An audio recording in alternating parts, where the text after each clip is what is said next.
Have you ever wondered what is the best cruising sailboat? Is it a production boat? Is it a crusty old battle axe that can handle 40-foot waves and 90 knots of wind? I'm going to interview some people to help you decide what is the best boat for you and ask each person why do they think their boat is the ultimate cruising boat.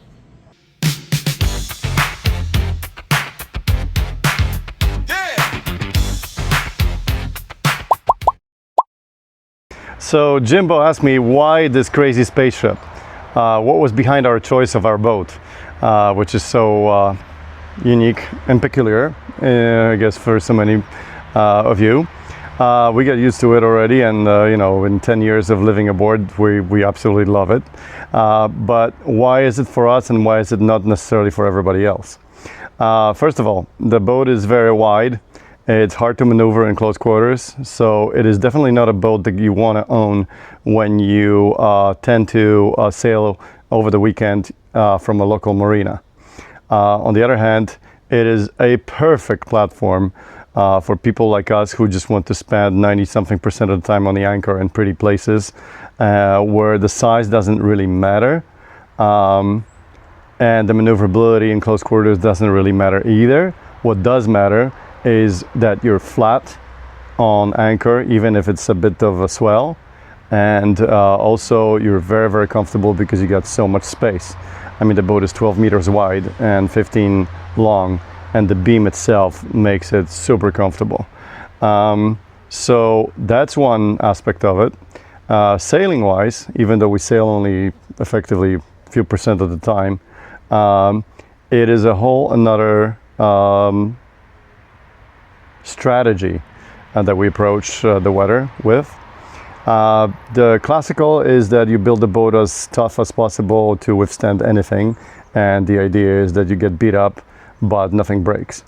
With the new monohulls, with the new multi-hulls, and the new materials that showed up in the last 20-30 years, namely especially carbon fiber, the boats became so light and so strong that you can literally outrun the weather. Maybe not necessarily like literally be faster than the weather, but your component of your speed in relation to weather is such that if you just adjust the course 2 or 3 days in advance, you can literally choose your own weather. Granted, you're not locked in by some landmass. So, and we've been very successful at this strategy. We love it. We are able to basically pick our own route. Oftentimes we pick much longer route just for the purpose of a comfortable ride, rather than trying to make a shorter route, both in time and distance, but get beat up, you know, while going upwind or up the current, or both. So, yep, we definitely love Poly. We definitely love trimaran for its pointing ability as opposed to catamaran. It definitely can sail upwind like nothing else. It actually sails upwind just as good as any good monohull, while retaining its ability to go at wind speed, downwind, not necessarily dead downwind, but broad reaching especially. So that's our trimaran. Thanks, guys. The next guy is a little bit of a nut, but he's worth the follow. My name's Ryan, and I'm a captain of a Lagoon 500. The co-captain. My wife's the captain, so you know she's up here, co-captain. But we're on Wind Waker's song, and it's a Lagoon 500. Jimbo asked me to make this video, and I don't really, think we sought this boat out. I know we didn't. We just, a quick story how we ended up on the boat is we had probably a few too many beers at Disney World. Thought it'd be a good idea to buy a boat, and we ended up on a Lagoon 500. And after living on it with my family the past year and a half, there's a few things I really like about it. Number one, it's the best boat ever built, so it's better than yours. Number two is quite a bit of room in all the compartments. You know, I've been on buddies' boats and things like that, and it's always really crammed. Not that ours is not, but we have quite a bit more room to work on things, to get to things, and that's what boating really is, you think it's about dolphins and swimming and traveling, but really it's just about, you get to be a mechanic. the whole time you're out. So that's pretty important. It goes really fast. It handles winds up to 35 knots pretty easily. And we can typically go 8 to 10 knots most of the time. It does take a little more wind to get going than most boats, but when it does, we're good. Love the flybridge. That was one of the things we really wanted, was a boat that had the basically third story. So we could, you know, at the time we thought we would get away from our kids, but they just come sit up there. So that's generally most of my favorite things about it. You know, I have a really big dinghy. That's a good plus, I would say, as well. And I really can't think of anything else. It's just the best boat ever made. There's something to be said about comfortability and sailability. And, you know, if you wanted to have more performance, you're usually going to lose out on comfort, or vice versa. And Lagoon only made 150 of these. They put everything they had into it. They're an older boat, so they're still very sailable, have circumnavigated plenty of times, and they're not the new, you know, floating condo like they like to say with some of the charter boats, which there's nothing wrong with that.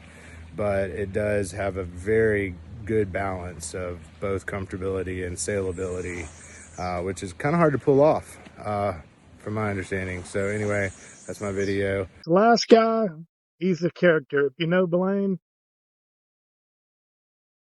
So Jimbo asked me to record a video on why I chose the boat I chose. Anybody else curious why he's collecting all this data? We chose a Leopard 40 production catamaran. And we did that because there's a lot of them made, so we can blend in to the crowd and not be seen, not tracked as well. We like the Leopard 40 because it's got a lot of space for us to put up solar and stay off grid, you know, for when like the zombie apocalypse happens. It's got a water maker, and we don't have to go to shore if we don't need to, and we have plenty of power to get freezers so we can collect lots of fish.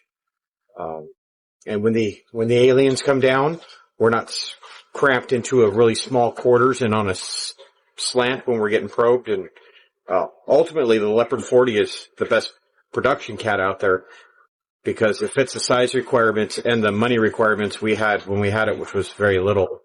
But the main reason why we chose this cat is because we wanted lots of space to escape, so that when Waterworld comes, we're the mothership, and we get some little boats like Jimbo's out to fight our wars for us. So, but this is Blaine from an undisclosed location, and that should answer Jimbo's question.